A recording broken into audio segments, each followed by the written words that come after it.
Untuk memaksimalkan peran TNI dalam rangka menjaga kedaulatan dan keselamatan negara, tentunya diperlukan alutsista yang modern. Karena itu, sejak 2009, Kementerian Pertahanan mencanangkan pembangunan minimum essential force atau kekuatan pokok minimal yang harus dicapai pada tahun 2024. Pembangunan kekuatan ini kemudian menjadi 3 tahap dan saat ini memasuki tahap akhir.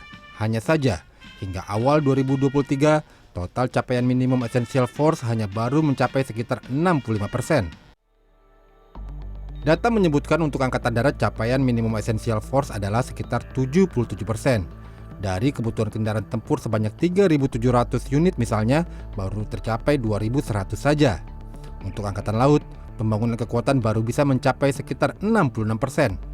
Cita-cita memiliki 182 kapal perang pada tahun 2024 baru bisa tercapai 146 saja. Sementara, capaian minimum essential force untuk TNI Angkatan Udara sekitar 51%. Kebutuhan pesawat TNI AU sebanyak 348 unit hanya bisa tercapai 270 buah. Kementerian Pertahanan beralasan pandemi COVID-19 membuat pengadaan alutsista terhambat.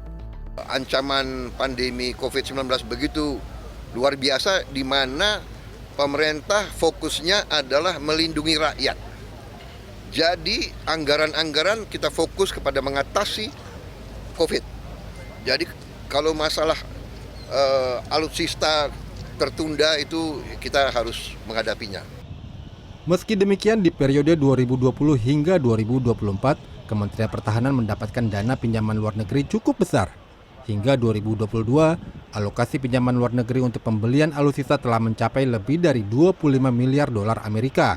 Dari jumlah itu, yang telah mendapat persetujuan Kementerian Keuangan sebanyak 14,5 miliar dolar Amerika. Sementara, untuk pinjaman dalam negeri tercatat alokasi sebanyak 41 triliun rupiah dan sudah terpakai sebanyak 20 triliun rupiah.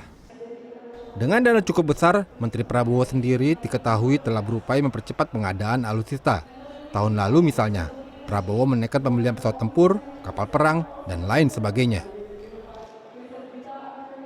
Efek dari sebelumnya karena ketika di masa MEF 1 di era Presiden Yudhoyono pencapaian cukup bagus, tetapi kemudian pencapaian menjadi lebih lambat ketika di MEF 2. Sehingga MEF 3 ini menjadi menerima implikasi dari lambatnya realisasi di MEF 2. Meski demikian, pengadaan alutsista membutuhkan waktu produksi 3 hingga 5 tahun.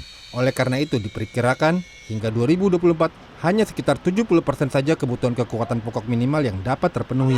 Tema Rapim Kemhan kali ini pertahanan yang kuat, mendukung dan mengamankan pembangunan nasional. Dari kalimat itu kita bisa mengetahui pasti bahwa pembangunan nasional membutuhkan pertahanan yang kuat. Dan pertahanan yang kuat membutuhkan alutsista yang kuat dan modern. Akan tetapi hingga kini bisa dipastikan bahwa target minimum essential force di tahun 2024 tidak akan tercapai. Oleh karena itu, TNI kemudian harus memaksimalkan peralatan yang mereka miliki, walaupun itu sudah tidak sesuai dengan tantangan zaman. Iwan Hermawan, WIARI, Jakarta.